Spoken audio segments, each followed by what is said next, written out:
नमस्कार, कैसे हैं आप सभी। आप सभी को आज की वीडियो में बिहार बोर्ड का जो ऑफिशियल वेबसाइट है, जो बिहार बोर्ड द्वारा जारी किया गया मॉडल पेपर है जीव विज्ञान का वर्ष 2023 के लिए, उसको मैं आपको सॉल्व कराऊंगा। तो यहाँ पर जैसे कि आपको पता है सारी चीज़ें बिहार बोर्ड में आपके 70 नंबर के थ्योरेटिकल्स आते हैं, यानी लिखित परीक्षा होती है, 30 नंबर का आपका प्रैक्टिकल होता है। आपके क्वेश्चन नंबर की संख्या 96 होती है, जिनमें से आपको कितने करने होते हैं 35 और 10 45 और 3 48 क्वेश्चन कुल करने होते हैं। ठीक, जिनमें से आपको 35 करने होते हैं ऑब्जेक्टिव और 10 करने होते हैं शॉर्ट और 3 करने होते हैं लॉन्ग। ठीक, इस प्रकार से आपको कुल 48 क्वेश्चन करने होते हैं। 96 क्वेश्चन दिए होते हैं, 70 क्वेश्चन दिए होते हैं ऑब्जेक्टिव में, करने आपको 35 हैं। 20 दिए होते हैं शॉर्ट में, करने आपको 10 हैं। 6 आपके दिए होते हैं लॉन्ग, करने आपको 3 हैं। 35 1 नंबर का होता है, ये 2 नंबर का होता है शॉर्ट, और ये होता है 5 नंबर का। 35 नंबर का यानी 35 और 2 दूना 20, 10 दूना 20 और 5 3 15 नंबर, ये 5 5 10 और 3 2 5 1 6 और 1 7, 70 नंबर का आपका टोटल क्वेश्चन पूछा जाता है। सारी चीज़ें आपको बताई ही हैं। इसमें आपको सारी चीज़ें ध्यान रखनी होंगी। 3 घंटा 15 मिनट आपको समय दिया जाता है। 3 घंटा आपको पेपर सॉल्व करने के लिए, 15 मिनट पेपर को पढ़ने के लिए।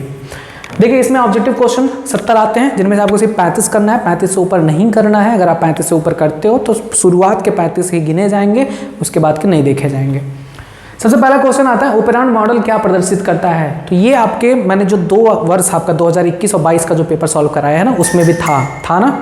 ओपेरॉन क्या प्रदर्शित करता है, जीन रेगुलेशन, जीन की क्रियाविधि को रेगुलेट करना यह प्रदर्शित करता है, यानी ऑप्शन बी जीन नियमन, जीन रेगुलेशन। और पहले का ऑप्शन बी सही होगा। दूसरा क्वेश्चन देखिए, पूछा गया है निम्नलिखित में से कौन नर युग्मक से संयोजन कर भ्रूणपोष बनाता है। यह भी क्वेश्चन आपके 21 और 22 में किसी में पूछा गया था। भ्रूणपोष यानी एंडोस्पर्म का निर्माण किससे होता है। तो मैंने आपको बताया था कि 2 नर युग्मक रिलीज होता है आवृत बीजी में, 2 नर युग्मक रिलीज होता है आवृत बीजी पौधों में। एक नर युग्मक क्या करता है, एक नर युग्मक अंड कोशिका के साथ फ्यूजन करता है, अंड कोशिका के साथ फ्यूजन करता है, और इससे बनता है क्या, युग्मनज, जाइगोट। ठीक है। जो दूसरा नर युग्मक होता है, दूसरा नर युग्मक, सेकंड जो नर युग्मक है, वो किससे फ्यूजन करता है, द्वितीयक केंद्रक से, द्वितीयक केंद्रक से। इसके पास 2 केंद्रक होता है, यानी ये 2n होता है और ये n होता है। तो n और 2n मिलके क्या हो जाता है, 3n। 3n वाली संरचना बनाता है, जिसे क्या कहते हैं, भ्रूणपोष, यानी एंडोस्पर्म।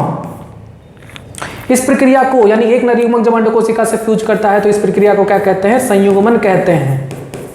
बताए थे अभी पिछले वाले वीडियो में, संयुग्मन यानी सिनेप्सिस, संयुग्मन, या इसे सत्य निषेचन भी कहा जाता है, ट्रू फर्टिलाइजेशन कहा जाता है।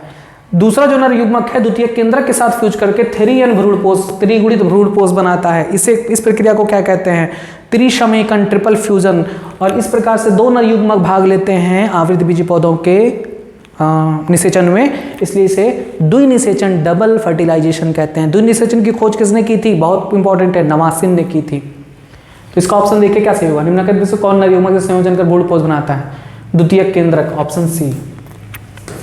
तीसरा क्वेश्चन देखिए, तीसरा क्वेश्चन पूछ रहे हैं कि जीवाश्म सामान्यतः कहाँ पाए जाते हैं। तो जीवाश्म सामान्यतः तलछटी चट्टानों में पाए जाते हैं, सेडिमेंट्री रॉक्स में पाए जाते हैं, ऑप्शन ए सही होगा।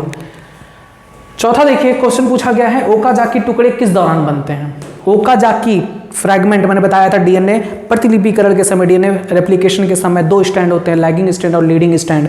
लीडिंग स्टैंड पे कॉन्टिन्यूअस यानी सतत द्विगुणन होता है, उस दौरान नहीं बनता ओकाजाकी खंड। असतत द्विगुणन जब होता है, डिसकंटिन्यूअस रेप्लिकेशन किस पर होता है, लैगिंग स्टैंड यानी पश्चगामी स्टैंड पर होता है, और असतत द्विगुणन के समय ही ओकाजाकी फ्रैगमेंट बनता है। तो यहां पर जो क्वेश्चन पूछे हैं वो पूछे हैं कि किस दौरान होता है, ये नहीं पूछे हैं कि डीएनए के किस स्टैंड पर होता है, किस सूत्र पर होता है, ये नहीं पूछे हैं। किस दौरान होता है तो ऑप्शन सी जाएगा, डीएनए के असतत द्विगुणन के समय होता है, डिसकंटिन्यूअस रेप्लिकेशन के दौरान होता है। ठीक, ये नहीं सही होगा, ना ये सही होगा, बी और सी दिया गया है, हम डी नहीं मानेंगे। हम सी को ही जाएंगे क्योंकि ये सिर्फ पूछे हैं किस दौरान होता है, कहाँ होता है नहीं पूछे हैं। ऑप्शन सी इसका आंसर होगा। नेक्स्ट देखिए, मनुष्य में एंटीबॉडीज किसके बने होते हैं? अभी चैप्टर चल ही रहा है मानव स्वास्थ्य एवं रोग, उसमें बताए थे कि एंटीबॉडीज क्या है। एंटीबॉडी क्या है? एंटीबॉडी क्या है? Antibody is a immunoglobulin, immunoglobulin and immunoglobulin is a type of glycoprotein. बताया ना, ग्लाइकोप्रोटीन होता है, ग्लाइकोप्रोटीन। देखिए ऑप्शन ए ग्लाइकोप्रोटीन, पांचवें का ऑप्शन ए सही होगा। नेक्स्ट देखिए छठवां, इनमें से कौन जलीय पौधा नहीं है? एकेसिया, बबूल। बबूल जल में नहीं होता, स्थल पौधा है। हाइड्रिला, ट्राइपा, निलंबो, ये सभी जलीय पौधे होते हैं। नेक्स्ट क्वेश्चन देखिए, टर्नर सिंड्रोम में गुणसूत्र की संख्या कितनी होती है? टर्नर सिंड्रोम याद करिए, टर्नर सिंड्रोम, एक गुणसूत्र की कमी। मनुष्य में 46 गुणसूत्र होते हैं, एक गुणसूत्र कम हो जाता है, यानी 45 गुणसूत्र होते हैं। Option B. 45 गुणसूत्र कैसे होते हैं? 44 प्लस एक्स पाया जाता है, यह भी याद रखिएगा। केवल एक एक्स लिंग गुणसूत्र पाया जाता है और इसकी वजह से जो स्त्रियां होती हैं वो नपुंसक हो जाती हैं। ऑप्शन बी सही होगा। नेक्स्ट देखिए, अफीम प्राप्त होता है, अभी 8वें चैप्टर में बताया जाएगा। अफीम का पौधा ओपियम, पॉपी प्लांट जिसका पूरा नाम है पेपावर सोमनिफेरम, पेपावर सोमनिफेरम। ऑप्शन डी सही जाएगा। नेक्स्ट, बी लिम्फोसाइट निर्मित होता है, अभी बताए हैं पिछले ही लेक्चर में। बी लिम्फोसाइट कहाँ निर्मित होता है? अस्थि मज्जा में। Option D. देखिए बी लिम्फोसाइट निर्माण कहाँ होता है ये पूछा गया है, ये नहीं पूछा गया है कि पुनरुद्भवन, सॉरी प्रोलिफरेशन या फिर डिफरेंशिएशन, विभेदीकरण। विभेदीकरण नहीं पूछा गया, अगर विभेदीकरण पूछा गया होता बी लिम्फोसाइट का तब बर्सल लिम्फोसाइट ऊतक कहलाता, लेकिन यहाँ पर निर्माण पूछा गया है तो अस्थि मज्जा में होता है। बी लिम्फोसाइट और टी लिम्फोसाइट का निर्माण अस्थि मज्जा में होता है। मनुष्य में प्लाज्मोडियम की संक्रमण अवस्था बताइए, भर भर के बताए थे आपको अभी पिछले वाले अध्याय में कि ये क्वेश्चन बहुत पूछा जाता है कि मनुष्य में जो प्लाज्मोडियम की संक्रामक अवस्था होती है कौन सी होती है? स्पोरोजॉइट्स अवस्था होती है। ऑप्शन ए सही जाएगा। नेक्स्ट देखिए, टीआई प्लाज्मिड निम्नलिखित में से किससे प्राप्त होता है? बताइए। TI plasmid agrobacterium tumefaciens, agrobacterium tumefaciens से प्राप्त होता है। Option A. ये सब आपको पढ़ाया गया है चैप्टर नंबर 12 में। क्राइजिन किस फसल को के बाल कृमि से बताता है? ये क्वेश्चन भी आपके 21 और 22 वाले क्वेश्चन में आया था। 21 और 22 वाले जो पेपर आपको सॉल्व कराए थे उसमें भी आया था। क्राइजिन, क्राइजिन से क्या बनता है? Toxin, toxin.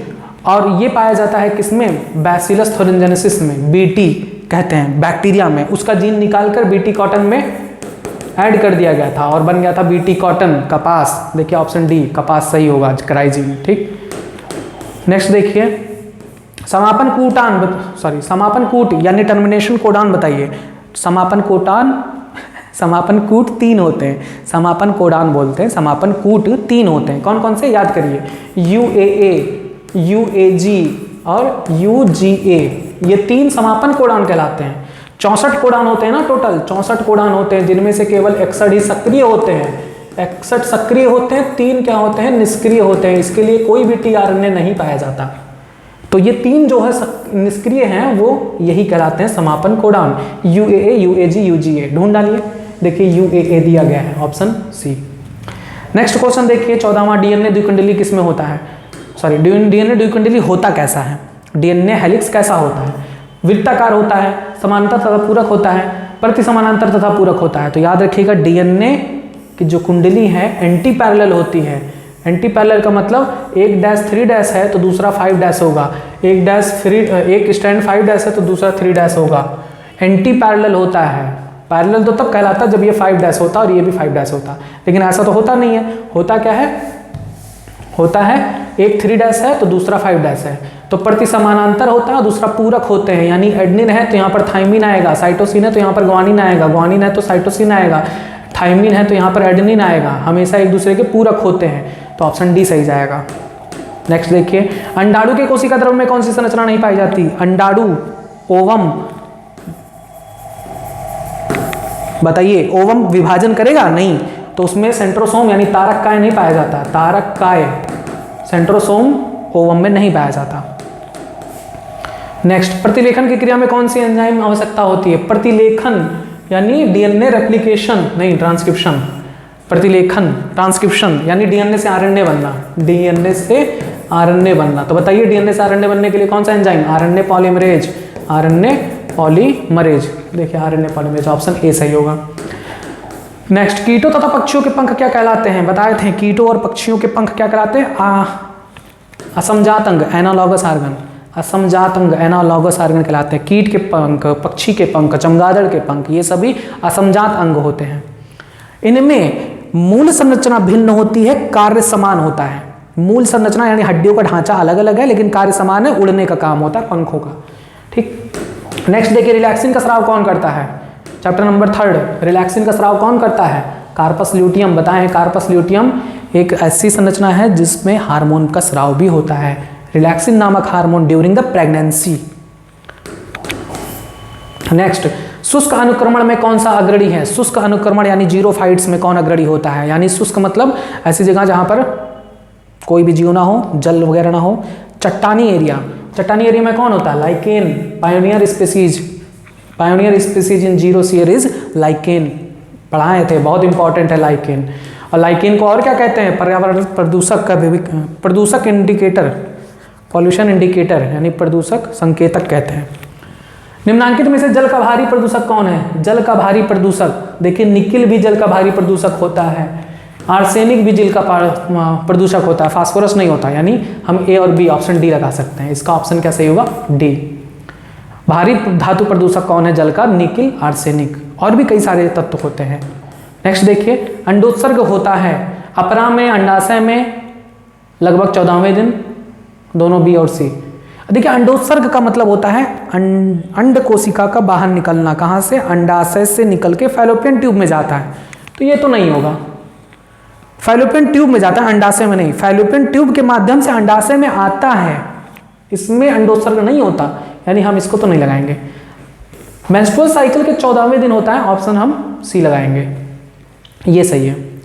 नेक्स्ट देखिए, रणथंभौर राष्ट्रीय उद्यान कहाँ है? रणथंभौर बहुत इंपॉर्टेंट, कहाँ है? राजस्थान, रणथंभौर।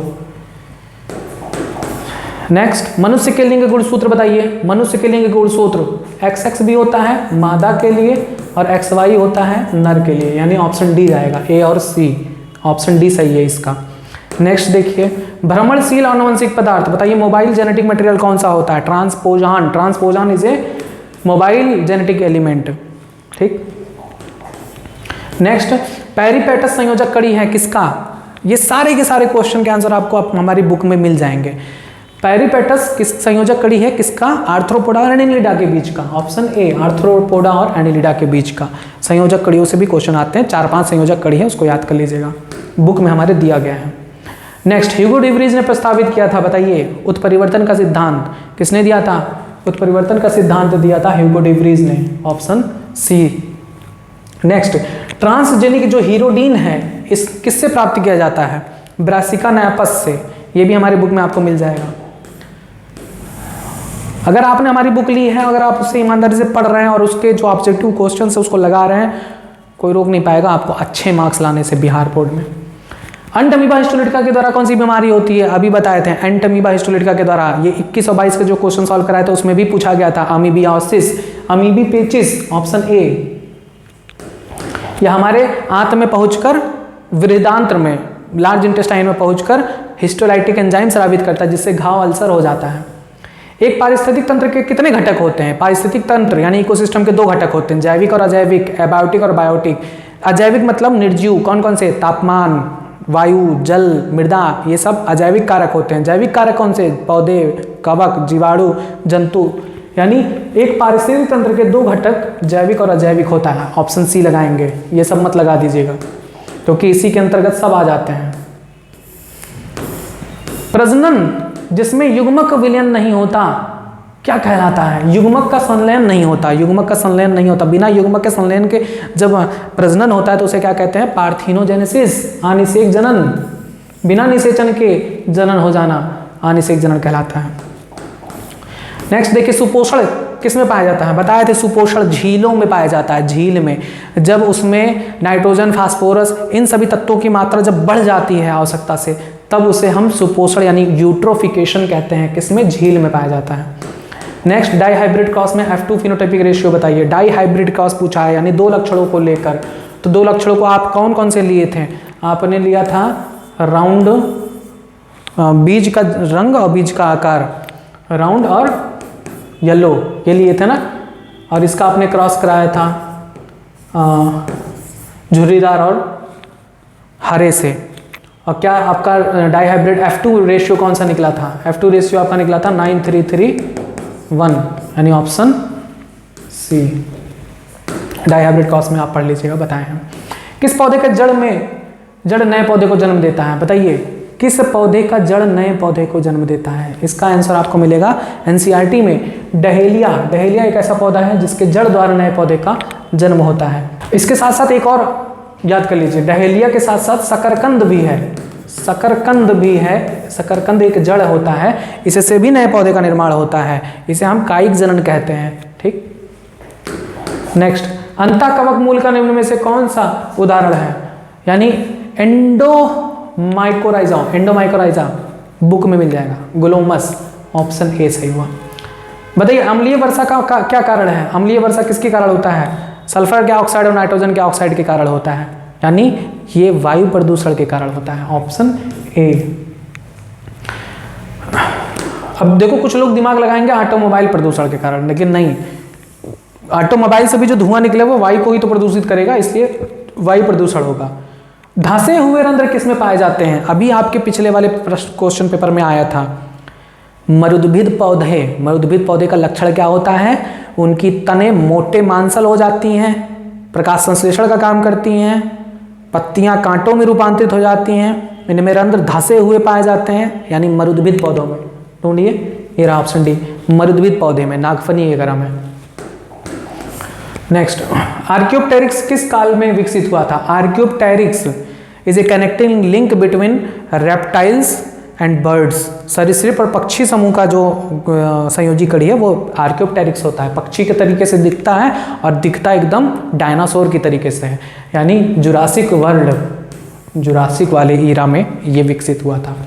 ठीक, नेक्स्ट, अंग प्रत्यारोपण अस्वीकृत किन के कारण होती है? अंग प्रत्यारोपण, ऑर्गन ट्रांसप्लांटेशन, जैसे हम किसी एक व्यक्ति का किडनी निकाल के दूसरे व्यक्ति में डाल दें। तो मैंने आपको अभी पिछले लेक्चर में क्या बताया था? हमारी प्रतिरक्षा तंत्र अपनी कोशिकाओं दूसरे की कोशिकाओं में अंतर कर लेती हैं, तो प्रतिरक्षा तंत्र उसे रिजेक्ट कर देता है। दूसरे वाले जो व्यक्ति का हम किडनी लगा लेते हैं तो उसको रिजेक्ट कर देता है, किसकी मदद से? बी लिम्फोसाइट और टी लिम्फोसाइट के कामों से, यानी इसका क्या ऑप्शन सही होगा? B sales.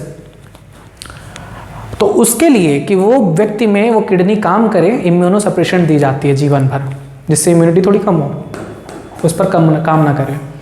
देखिए, निम्नांकित किस परजीवी पौधे में बीटा कैरोटीन तथा फेरेटीन भरपूर मात्रा में पाया जाता है? बीटा कैरोटीन, जैसे नाम आए बीटा कैरोटीन का, ओमेगा 3 आए नाम, जैसे ओमेगा 3 फैटी एसिड का नाम आए तो तुरंत आप क्या लगाओगे? गोल्डन राइस, सुनहरा धान, सुनहरा चावल, ऑप्शन ए सही होगा। जीनोटाइप फिनोटाइप अवधारणा किसने दिया था? जीनोटाइप फिनोटाइप अवधारणा किसने दिया था?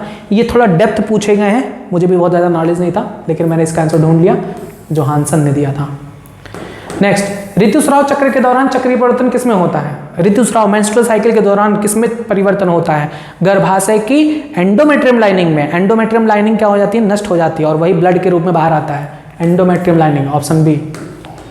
नेक्स्ट, एमनियोसेंटेसिस द्वारा किसका संश्लेषण किया जाता है? एमनियोसेंटेसिस होता क्या है? गर्भ में पल रहे शिशु का लिंग जांच कर लो, उसके किसी गुणसूत्रीय विकार का जांच कर लो, किसके द्वारा? सीरिंज घुसोड़कर उसके एमनियोटिक द्रव को निकालो, लैब में परीक्षण करो। तो एमनियोसेंटेसिस द्वारा हम किसका विश्लेषण करते हैं? एमनियोटिक द्रव का, जो झिल्ली होती है जिसमें वो बच्चा पल रहा होता है, उसके अंदर जो द्रव होता है उसे हम एमनियोटिक द्रव कहते हैं। सीरिंज के माध्यम से यही निकाला जाता है, इसी का परीक्षण किया जाता है। एमनियोसेंटेसिस किस लिए कराया जाता है? आनुवंशिक रोगों के विश्लेषण के लिए कराया जाता है, भ्रूण के लिंग जांच करने के लिए कराया जाता है। नेक्स्ट, हृदय का विकास किससे होता है? बताए हैं, हृदय का विकास भ्रूणीय मेसोडर्म से होता है, या आपके चैप्टर नंबर 3 में भी बताए हैं। केसर निम्न में से किस पौधे से प्राप्त होता है? तो केसर प्राप्त होता है क्रोकस सटाइवस, ठीक है, ऑप्शन ए। ये मुझे नहीं मिला था सिलेबस में, मैंने आपको नेट से देखा है, मैं झूठ नहीं बोलूँगा, पूरा ईमानदारी से बता रहा हूँ, ये मुझे सिलेबस में नहीं दिखा था, मैंने नेट से उठाया है। केसर प्राप्त होता है क्रोकस सटाइवस से, पौधे में। उसकी जो केसर जो होता है ना, वो क्या होता है, जो पुष्प होता है उसकी पुंकेसर होती है, पुंकेसर, वो उसका केसर होता है। नील हरित शैवाल की विशेषता बताइए, ब्लू ग्रीन एल्गी बताइए, ब्लू ग्रीन एल्गी शैवाल, नील हरित शैवाल प्रकाश संश्लेषण कर सकते हैं, अपना भोजन स्वयं बना सकते हैं, स्वपोषी होते हैं, ऑप्शन ए सही होगा। नेक्स्ट, इंसुलिन की आणविक संरचना की खोज किसने की थी? ये भी भयंकर क्वेश्चन दे दिए, सेंगर ने की थी, ऑप्शन बी सही जाएगा, ये भी बुक में कहीं दिखा नहीं। प्रेरित गर्भपात क्या है? प्रेरित गर्भपात यानी induced abortion, medical termination of pregnancy कहते हैं इसे, MTP, medical termination of pregnancy. ये सब बातें भी याद रखेंगे आप। तो हो सकता है कि मॉडल पेपर इसीलिए दिया जाता है कि इससे संबंधित ही पूछेंगे, यही नहीं पूछ लेंगे। वो पागल थोड़े ना कि ऐसे बुक आपको पेपर दे देंगे कि जाओ पढ़ के उसके बाद एग्जाम दोगे, ऐसा नहीं करेंगे। ये इससे संबंधित क्वेश्चन आपसे पूछेंगे, तो संबंधित चीज़ों को याद कर लो। MTP का फुल फॉर्म होता है मेडिकल टर्मिनेशन ऑफ प्रेगनेंसी, और इसी को कहते हैं इंड्यूस्ड एबॉर्शन।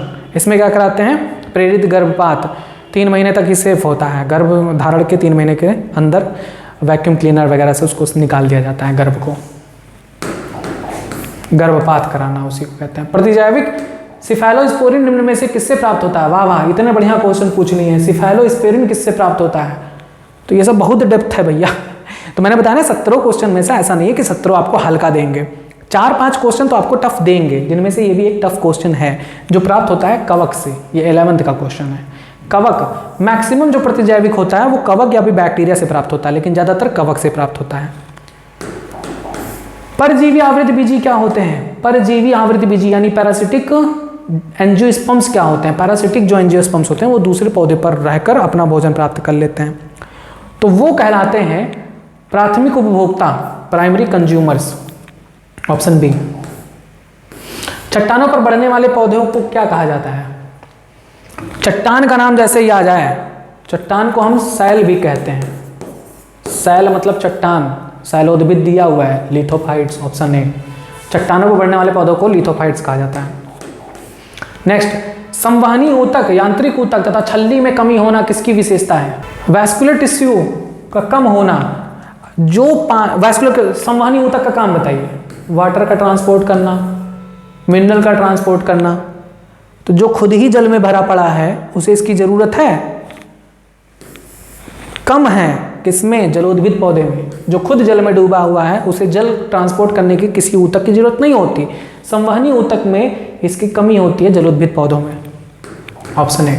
मैंग्रोव क्षेत्र में कौन सा पौधा उगता है? बहुत इंपॉर्टेंट, मैंग्रोव प्लांट कौन सा होता है? Rhizophora, Rhizophora. नेक्स्ट, सुनहरा धान एक जीएमओ पौधा है जिसमें निगमित जीन किसके जैव संश्लेषण के लिए होता है? सुनहरा चावल, अभी मैंने बताया था सुनहरा धान जैसा है। बीटा कैरोटीन याद रखिएगा, ओमेगा 3 फैटी एसिड याद रखिएगा। देखिए बीटा कैरोटीन है नहीं, ओमेगा 3 है, ऑप्शन डी लगा देंगे। निम्नलिखित में से कौन जीव द्रव्य संलयन को बढ़ाता है या प्रेरित करता है? जीव द्रव्य संलयन को बढ़ाता है यानी प्रोटोप्लास्ट के फ्यूजन को बढ़ाता है। पॉलीइथाइलिन ग्लाइकॉल और सोडियम नाइट्रेट, ऑप्शन सी। ये भी थोड़ा सा टिपिकल है, चैप्टर नंबर 12th वगैरह में आपको मिल जाएगा, चैप्टर 12 या 11th में।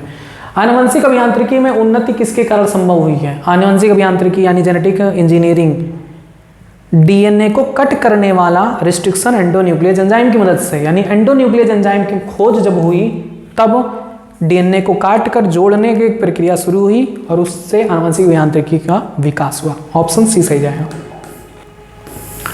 टिटेनस द्वारा उत्पन्न जो विष है मुख्य रूप से किसे प्रभावित करता है? बताइए। टिटेनस ये वॉलेंट्री मसल्स को प्रभावित करता है, स्वैच्छिक मांसपेशियों को प्रभावित करता है, ऐसी मांसपेशियां जिन पर हमारी नियंत्रण होता है। निम्नलिखित में से कौन मृदुजलीय मछली नहीं है? मृदुजलीय मछली मतलब मृदुजलीय कौन से होते हैं? जो नदी में पाए जाते हैं, स्वच्छ जलीय। वो कह रहे नहीं है, तो कतला, रोहू, मृगल ये सब फ्रेश वाटर फिशेस होती हैं। सैल्मन जो होती है वो समुद्री मछली होती है, मरीन फिश होती है, सॉल्ट एरिया में पाई जाती है। बताइए लोही किसकी नस्ल है? तो लोही एक नस्ल है भेड़ की, सीप की, ठीक, ऑप्शन सी जाएगा। नेक्स्ट, सीसा युक्त सिल्वर पेंट के रंगहीन होने का कारण बताइए। सीसा युक्त जो सिल्वर पेंट होता है उसके उड़ने का कारण हाइड्रोजन सल्फाइड होता है, हवा में हाइड्रोजन सल्फाइड का होना, उससे उसका कलर डल हो जाता है। मृदु जल में बीओडी का स्तर इससे अधिक नहीं होना चाहिए। जो फ्रेश वाटर होते हैं उनमें बीओडी का लेवल कम से कम हो। फ्रेश वाटर है ना, कोई गंदगी नहीं है उसमें, तो उसमें बीओडी 5 ppm से ज़्यादा नहीं होना चाहिए। ऑप्शन ए जाएगा। सर्वाधिक प्रसिद्ध नाइट्रोजन स्थिरीकारक जीवाणु बताइए। राइजोबियम, बहुत इंपॉर्टेंट, राइजोबियम सहजीवन, rhizobium is A nitrogen fixing bacterium, एक जीवाणु है जो उच्च पौधों की जड़ों में पाया जाता है। राइजोबियम दलहनी पौधों, हाँ दलहनी पौधों में पाया जाता है। लेग्यूमिनस प्लांट में, दाल वाली फसलों में जैसे अरहर, चना, इन सभी दालों के जो पौधे होते हैं उनके नीचे जो जड़ों में गांठें होती हैं उनमें पाए जाते हैं राइजोबियम, और ये मुख्य नाइट्रोजन स्थिरीकारक होते हैं। नेक्स्ट, HIV किस पर हमला करता है? मैंने बताया था HIV सहायक टी कोशिका, हेल्पर टी सेल्स पर, मददगार टी सेल्स पर, सहायक टी कोशिका पर हमला करता है, क्योंकि सहायक टी कोशिका क्या करती है? बी लिम्फोसाइट को प्रेरित करती है, और अगर यही नहीं रहेगा तो बी लिम्फोसाइट को कोई बताने वाला नहीं रहेगा कि कोई रोगजनक हमारे शरीर में आया है, और हमारी प्रतिरक्षा तंत्र कमजोर पड़ जाती है।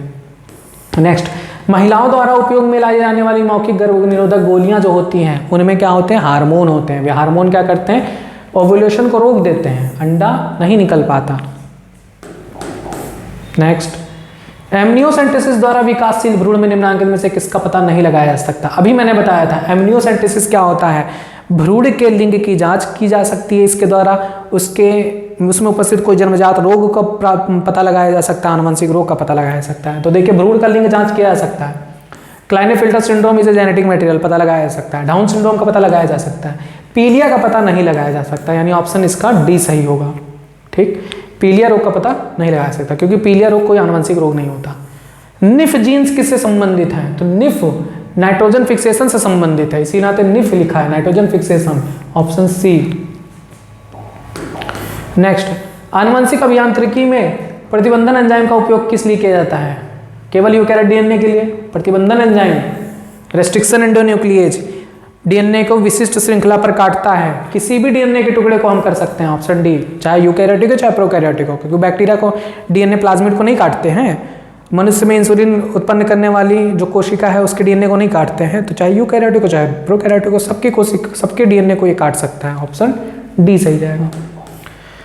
नेक्स्ट, मरुद्भिद पौधों की पत्तियों की विशेषता बताइए। अभी बताए थे, नागफनी को मन में ले लो, जैसे मरुद्भिद पौधा है तो नागफनी में पत्तियों की विशेषता क्या होती है? उनमें रंध्र धसे होते हैं, निचली एपिडर्मिस पर धसे रंध्र, और साथ ही साथ भारी छल्ले भी, यानी इनमें हैवी क्यूटिकल्स पाए जाते हैं जिससे जल की हानि कम हो। ऑप्शन बी और सी, यानी ऑप्शन डी सही जाएगा। नेक्स्ट, एक झील में पादप प्लवक बहुतता से इनमें उगते हैं, किसमें बताइए? किस जोन में पादप प्लवक यानी प्लांट फाइटोप्लैंक्टन किसमें उगते हैं? झील में लिम्नेटिक जोन में उगते हैं, ऑप्शन ए। ये भी थोड़ा डेप्थ पूछा गया है, इतना पूछा नहीं जाना चाहिए। युग्मक कभी संकर नहीं होते, यह कथन किसका था? किसके अंतर्गत आता है? तो याद करिए, युग्मकों की शुद्धता का नियम यानी पृथक्करण का नियम क्या कहता है? युग्मक बनते समय गुणसूत्र का मिश्रण नहीं होता।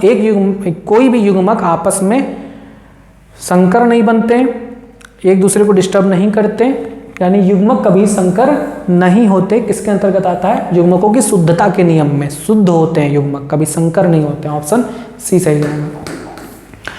अच्छा, लास्ट बताइए, निम्न में से कौन सा क्रॉस 3:1 के फिनोटाइपिक अनुपात को दर्शाता है?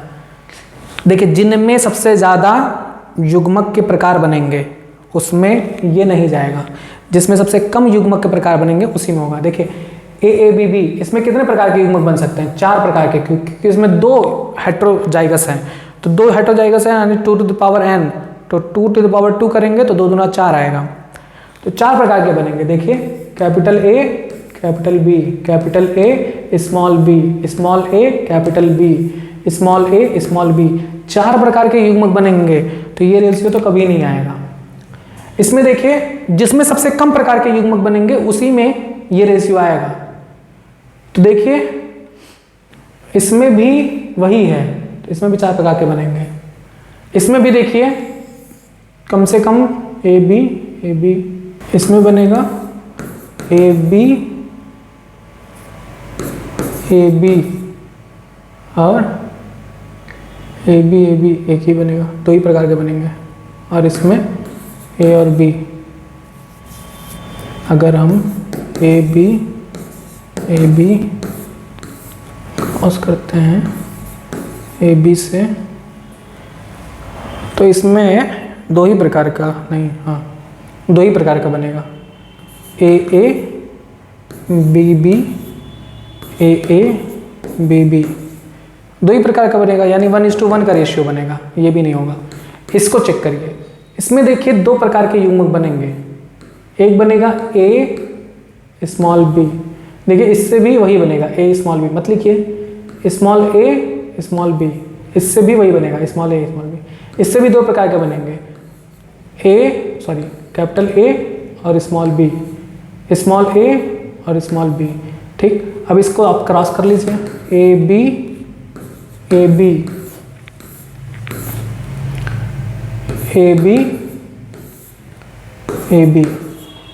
देखिए ए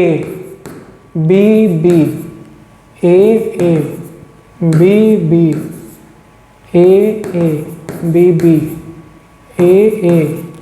बी देखिए ये प्रभावी कौन है? ए प्रभावी है,